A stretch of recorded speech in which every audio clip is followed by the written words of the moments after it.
The phone rings in a Malibu beach house, 1968. Doris Day picks up, expecting her husband. Instead, it's her accountant, and he's got news that will shatter everything. "Mrs. Rosenthal," he says carefully, "I need you to sit down. You're not a millionaire. You're $500,000 in debt. Your husband has been forging your signature for years." America's sweetheart, the sunny, virginal girl next door, is about to discover she's been living in a financial house of cards built by the man sleeping next to her. But we're getting ahead of ourselves. Let's rewind. It's 1968. Lyndon Johnson is in the White House. The Vietnam War is tearing America apart, and families are watching Rowan and Martin's Laugh-In on their color TVs. Teenagers are swooning over the Beatles. Gas costs 34 cents a gallon, and drive-in movie theaters are packed every weekend. Hollywood is still reeling from the shocking murder of Sharon Tate, and the studio system that built the golden age is crumbling as independent films take over. Meanwhile, Doris Day is the #1 box office star in America, not just among women, but period. She's made more money for Hollywood than any actress in history. She's synonymous with wholesome American values, apple pie, and perpetual virginity. She's the woman every mother wants her daughter to be, and every man thinks he wants to marry. At 46 years old, with those famous blue eyes and that honey-warm voice, Doris Day seems to have it all. Fame, fortune, a successful marriage to her fourth husband, producer Martin Melcher.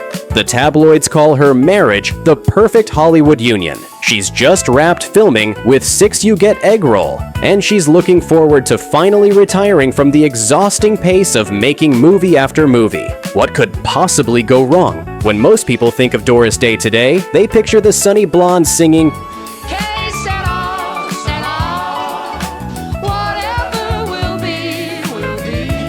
the perpetual virgin in romantic comedies, the wholesome girl who wouldn't say damn. But here's what might shock you. Behind the perky smile was a woman who survived horrific abuse, fought the mafia, and spent her entire fortune saving animals that Hollywood treated as disposable props, all while never actually being the virginal innocent everyone assumed she was. Think you know the real Doris Day? Think again. Stick around because we've got revelations that will completely change how you see this Hollywood legend.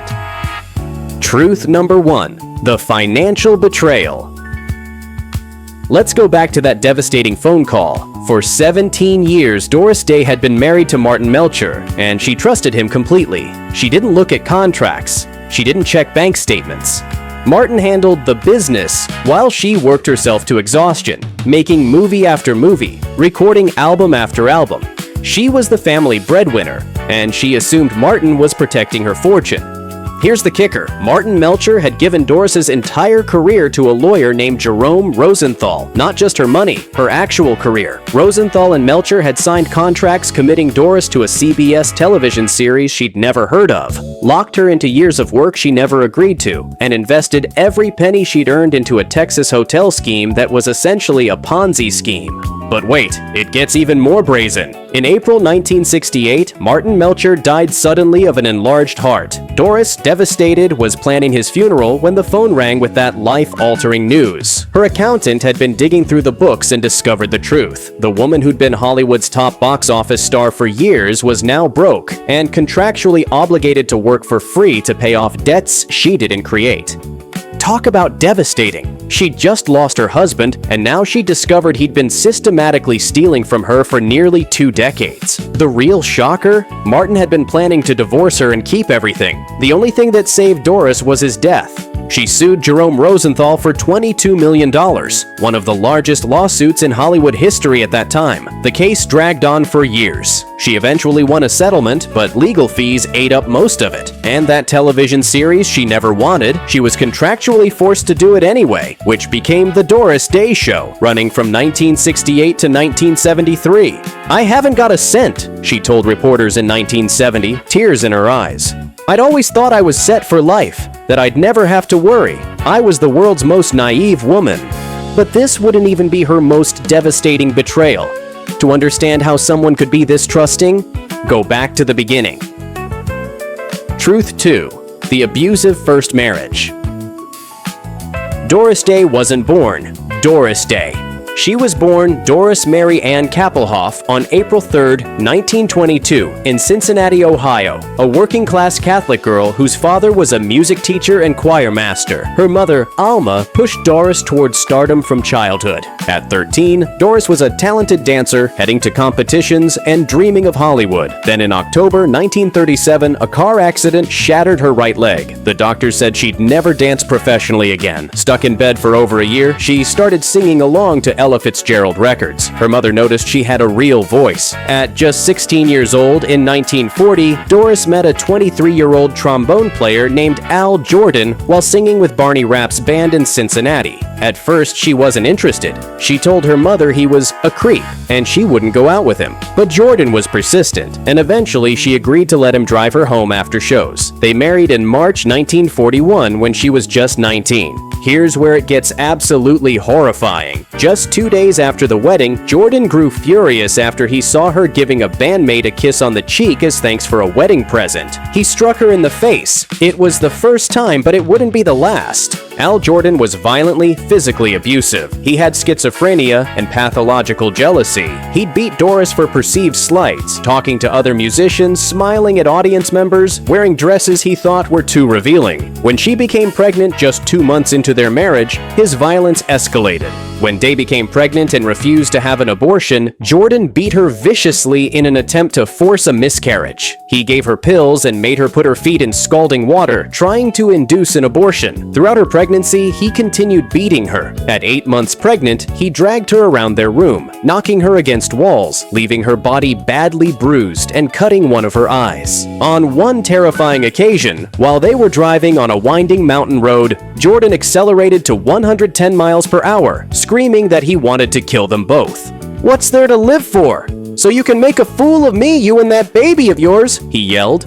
On another occasion, he pushed a gun against her pregnant stomach, threatening to kill her and the unborn child. On February 8, 1942, Day gave birth to their son, Terrence Paul Jordan. She left Jordan immediately, returning to her mother's house in Cincinnati. She filed for divorce in 1943. That trauma, being beaten while pregnant by someone she'd trusted, created a woman who desperately wanted to believe people were good, who needed to trust that the men in her life would protect her rather than hurt her. It made her vulnerable to predators for the rest of her life. "I learned to put on a smile," she said decades later, because nobody wanted to hire a singer who looked sad.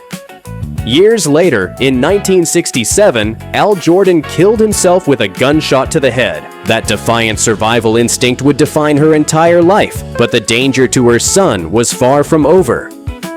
Truth 3. The Manson Connection. After Doris divorced her second husband, George Weidler, in 1949, she married Martin Melcher in 1951 on her 29th birthday. Melcher adopted her son Terry, who took his stepfather's last name. By the mid-1960s, Terry Melcher had become one of the hottest music producers in Los Angeles. He was producing major hits for the Byrds and Paul Revere and the Raiders. In May 1966, Terry moved into a beautiful house at 10,050 Cielo Drive in Benedict Canyon with his girlfriend, actress Candice Bergen. It was the epitome of Hollywood success. Secluded, luxurious, a place where rock stars came to record.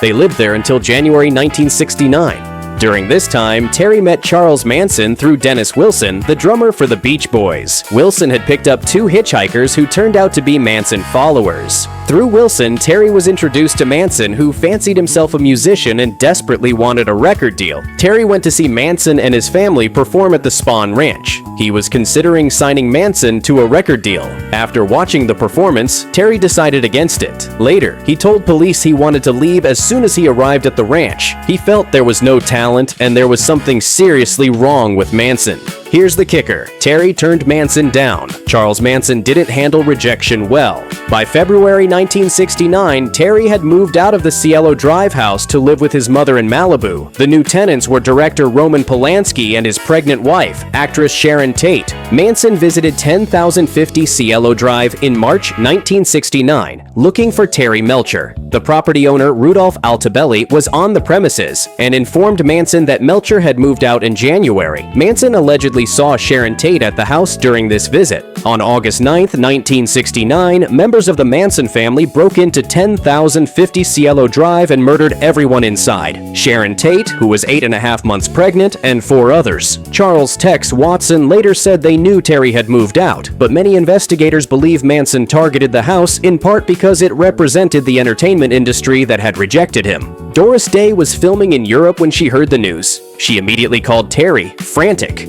He was alive, safe, but absolutely shattered. The guilt consumed him. Those people had died in his house, possibly because he'd once lived there. For the rest of his life, Terry struggled with that guilt. He testified at the Manson trial in 1970. Security at Doris's Malibu home was immediately upgraded with armed guards, cameras, and panic buttons. She lived in fear that Manson's followers would come for her son. "I almost lost him to a madman," Doris said in 1971, tears streaming down her face. "You have to understand, Terry is everything to me. Everything." Terry Melcher died in 2004 from melanoma, never fully recovering from the psychological trauma of the Manson connection. At his funeral, Doris was too grief-stricken to speak. A friend read a letter she'd written. "You were the best thing I ever made," it said. "Not the movies, not the songs. You." If you have memories of Doris Day's movies, or if you remember where you were when you heard about the Manson murders, please hit subscribe and tell us about it in the comments. That fierce protection extended beyond her son. Now here's what nobody talks about. While making headlines for her sunny persona, Doris Day was also quietly performing acts of genuine advocacy. Truth 4. Protecting animals on set. In 1956, while in Morocco filming Alfred Hitchcock's The Man Who Knew Too Much with fellow animal lover Jimmy Stewart, Doris witnessed something that made her physically ill. The animals on and near the set, goats, lambs, horses, cows, dogs, cats, and burros, were emaciated and receiving no proper care. Here's what might shock you most. Doris Day stopped production. She told Hitchcock and the producers she wouldn't work unless the animals received proper care and feeding. This was Doris Day at the height of her career, using her superstar status as leverage. Talk about fierce advocacy. Responding to her concerns, the production company promptly set up a feeding station for the animals. Doris personally supervised the care and feeding, and only then did she finish the movie. This wasn't a one-time thing. Throughout the 1950s and 60s, Day worked on dozens of movie sets where animals were used, and she started demanding contract clauses requiring humane treatment. By the 1960s, she had enough clout that if a director wanted Doris Day, the #1 box office draw, they had to agree to her terms.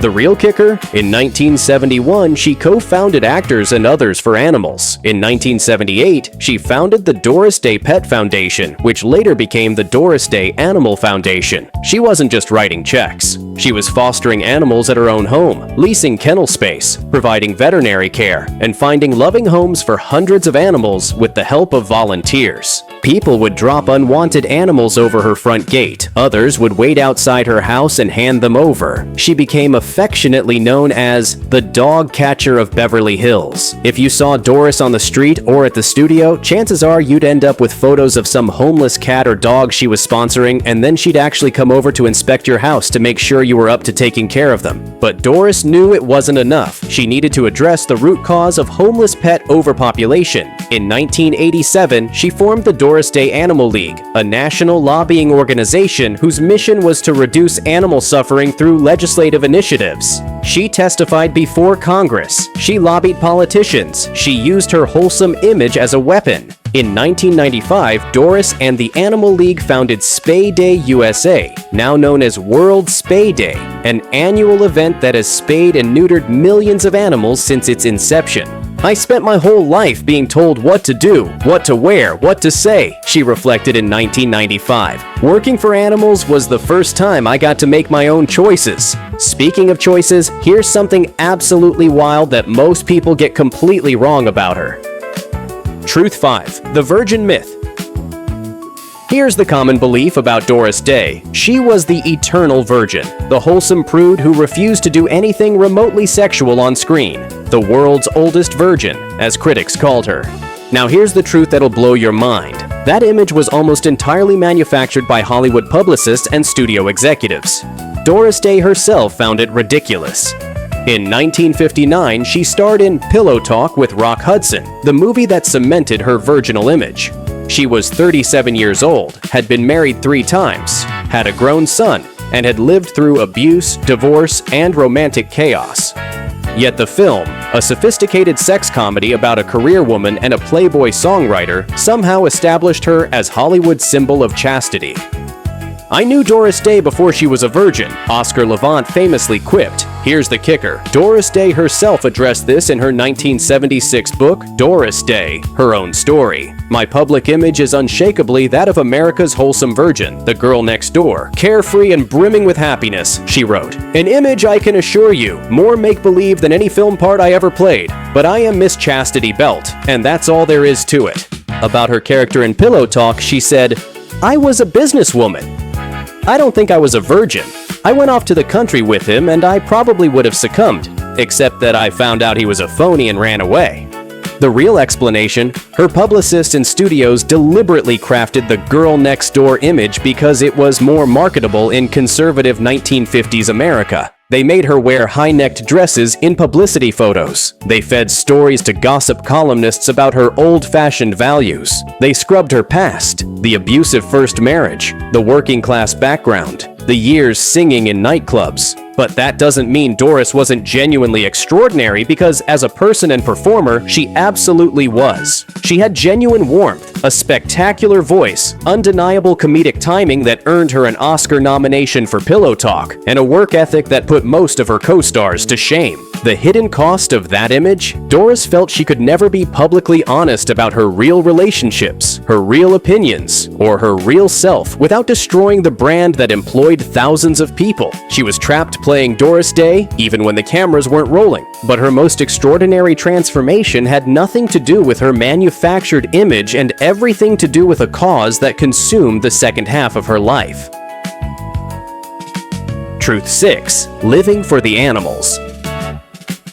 After Martin Melcher's death and financial betrayal, Doris Day finally started rebuilding some financial security through The Doris Day Show, which ran from 1968 to 1973, and smart real estate investments in Carmel, California. By the 1980s, she was comfortable again. Here's what might shock you most. She chose to live modestly. She moved to a small house in Carmel, not in Beverly Hills, not in a mansion, but in a residential neighborhood where she could walk her dogs and live like a normal person. Friends who visited were shocked by how simply she lived. The Doris Day Animal Foundation evolved from the Pet Foundation into a leading grant-giving organization. Doris poured her fortune into it. She personally rescued hundreds of animals over the years. She opened the Cypress Inn in Carmel as a pet-friendly hotel decades before pet-friendly was a common concept. In 2011, the Doris Day Horse Rescue and Adoption Center opened in Texas on land at the Black Beauty Ranch Animal Sanctuary, started by her late friend, author Cleveland Amory. Day contributed $250,000 toward founding the center. World Spay Day, which she created in 1995, became a global event with thousands of free or reduced-cost spay and neuter surgeries in 75 countries. The program has spayed and neutered millions of animals since its inception. "People thought I was crazy," she said in a 1990 interview, laughing. "Maybe I was, but at least I'd be crazy on my own terms." This proved something remarkable, that someone known for playing superficial romantic comedy roles was actually one of Hollywood's most genuinely compassionate figures. She had found her true calling, but time was catching up with her. Truth 7. The Quiet Years. By the 1980s and 1990s, Doris Day became increasingly reclusive. She lived in her Carmel house surrounded by dogs, rarely venturing out, refusing almost all interview requests. Hollywood had moved on. The woman who'd once been the #1 box office star in the world was now largely forgotten by an industry that had made billions from her work. She focused entirely on her animals and her foundation. She corresponded with fans through her website. She read emails. She lived quietly, peacefully, on her own terms. In 2004, she received the Presidential Medal of Freedom from President George W. Bush. At the White House ceremony, Bush said, "It was a good day for our fellow creatures when she gave her good heart to the cause of animal welfare."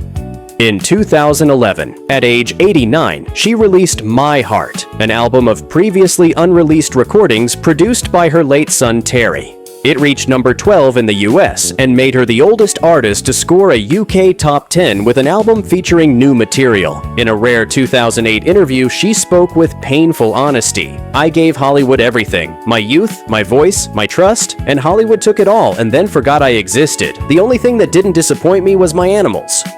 She would have one final moment to remind everyone exactly who she was. Truth 8. Death on her own terms.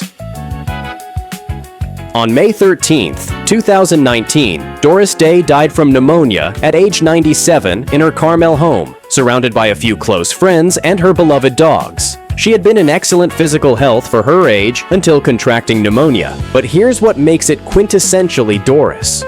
Years earlier, she'd given specific instructions. When she died, there was to be no funeral, no memorial service, and no grave marker with her name on it. "No fuss," her instructions read. Her manager, Bob Bashara, told reporters she didn't like death and she couldn't be with her animals if they had to be put down. She had difficulty accepting death. He speculated it was also because she was a very shy person. She never let her celebrity affect her and who she was, and she was always the little girl from Cincinnati. Instead of a memorial, the Doris Day Animal Foundation made an announcement.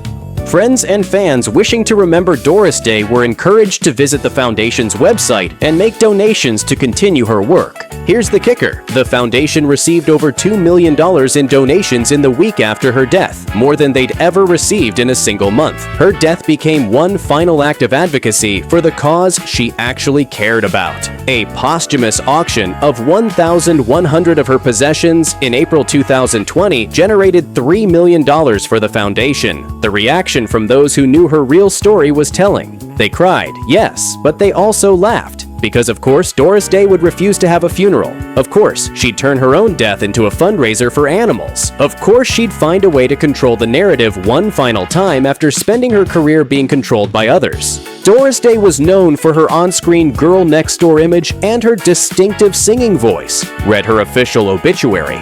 But the people who truly knew her understood something deeper. She gave Hollywood a carefully crafted image, but gave her real self to the animals who loved her unconditionally and to the causes nobody else would fight for.